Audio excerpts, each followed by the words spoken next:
ഇതാട്ടോ നമ്മുടെ durian fruit. നമ്മുടെ കയ്യിൽ പഴുത്ത് കഴിഞ്ഞ് താഴെ ഇവിടെ വെച്ചിട്ട് ഞെട്ടി നടന്ന് താഴെ വീഴും.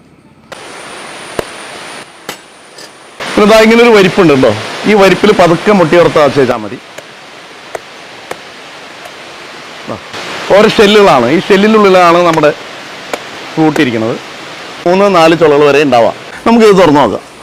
ഈ ഓരോ 5 ഷെല്ലിലും എത്ര എണ്ണം വെച്ചിട്ടുണ്ട്, എത്ര സീഡ്, എത്ര ഫ്രൂട്ട് ഉണ്ട്, എത്ര ചുളയുണ്ട് നമുക്ക് നോക്കാം.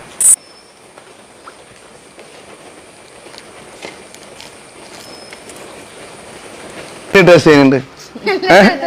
ഇനി വേണം. സൂപ്പറാണ്. നല്ലതാ.